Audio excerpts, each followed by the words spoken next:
alayhi salatu wassalam, he is what?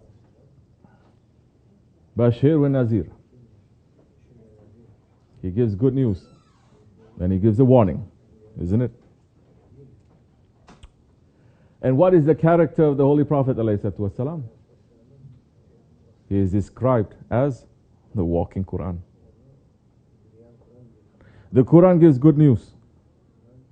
The Quran also warns.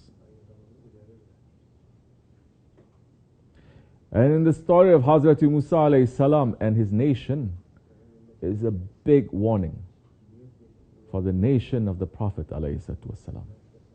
Not to fall into the tricks and the traps of the earlier nations. Not to fall into the tricks and the traps of the earlier nations, those ones who are following Hazrat Musa, those ones who are following Hazrat Isa, especially. And these two warnings is one of the meanings that is inside of the Surah Al-Fatiha that we're reciting more than 40 times a day. Are we saying those ayats over and over again? And on top of it, Holy Prophet ﷺ is saying, in the Akhir Zaman, my nation, they will follow those two earlier nations, step by step. Even if they enter into the whole of an animal, my nation will enter it too. It's a huge warning to us.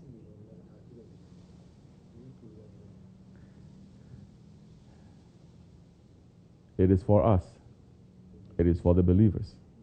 For us not to repeat those mistakes and those actions of the earlier nations.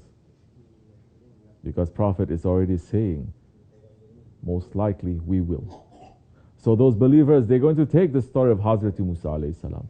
And you're not going to sit and judge other nations.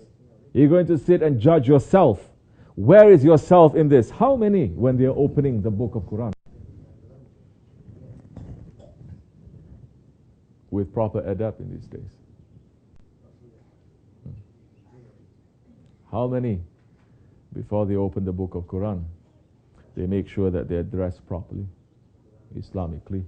They're putting at least a turban on their head, fully covered, to burn some incense, sweet, nice smell, so that the malaikas will come.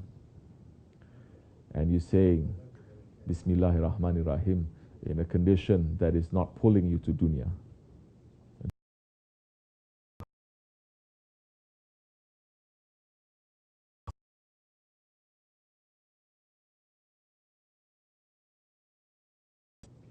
And they are speaking to you. To say, Allah is telling me this. Allah is warning about this nation. Allah is warning me. Or are we just taking the book of Quran among so many other books in our bookshelf because it's cheaply printed? And because, subhanallah, it is not bid'at to put printed by Saudi Arabia, in Saudi Arabia, by Sultan, not Sultan, they don't use that anyway, King so-and-so, front page in the book of Allah, but praising that Wahhabi shaitan first. And putting so many other things there, because we lost the tradition. There's an adab. Other nations, they keep very strongly the tradition of writing the scriptures, especially the Bani Israel, especially the Yahudis. Very strict. We used to have that. We used to have only saints. There's writing the Quran. And it becomes holy, and we keep it high. We take it down to read, but we keep it high. It is not a book that you can just buy in Barnes and Noble or somewhere.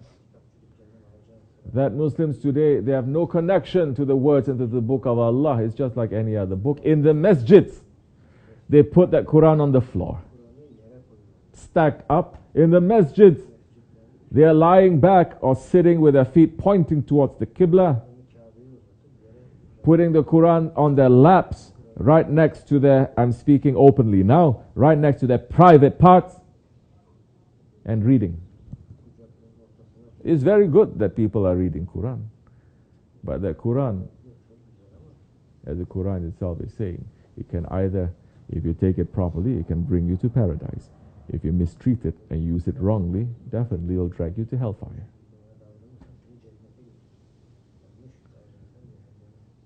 The Quran is such a holy book.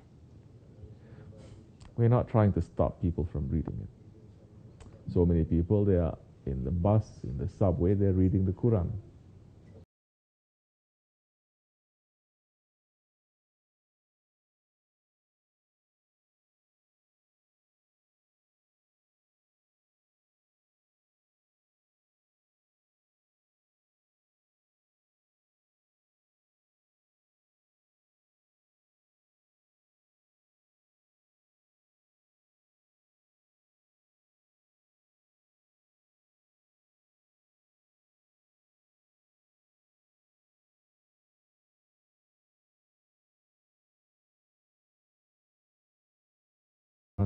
That when he was put into a room and he asked, what is that book that is high that is put? He said to him, that is the Quran. He didn't know how to read.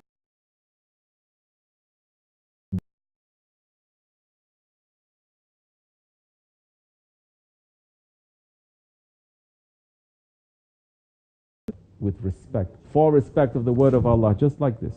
And when heaviness reached to him in the Fajr time, he said,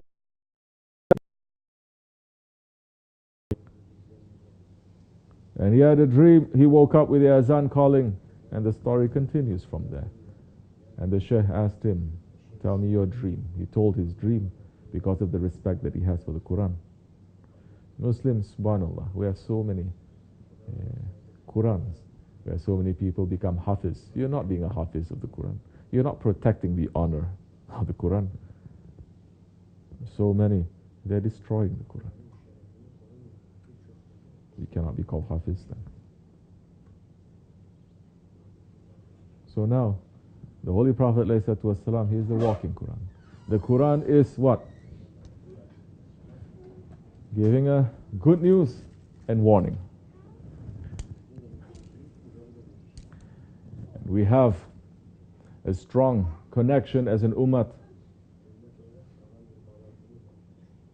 to the earlier prophets, especially to the prophets of the Bani Israel, especially to Hazrat Musa alayhi salam. And in the lineage of the prophets of the Bani Israel, definitely and especially to Hazrat Isa alayhi salam. That inshallah Rahman, may he appear in our lifetime. The time is very short. It is not hundreds of years that it's going. It is very short. All the signs they are showing. And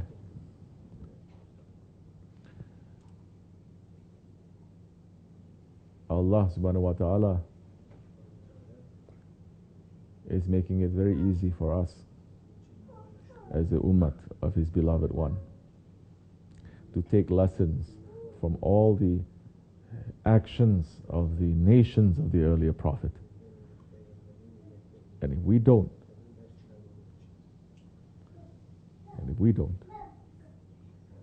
there's going to be a very heavy burden on us, dunya and akhirat. There are billions of Muslims now, 2 billion Muslims, but we have lost. Because no longer we're putting the life of the Prophet ﷺ and his lifestyle into our lives. And we have lost. And we're waiting for that one to come to save. Sahib al-Zaman, Muhammad Mahdi alayhi salam, to wake us up. Meanwhile, there are few people here and there. We're asking Allah to include us amongst those few people. Assalamu alaikum wa rahmatullahi wa barakatuh. Give the drinks. Bismillahirrahmanirrahim.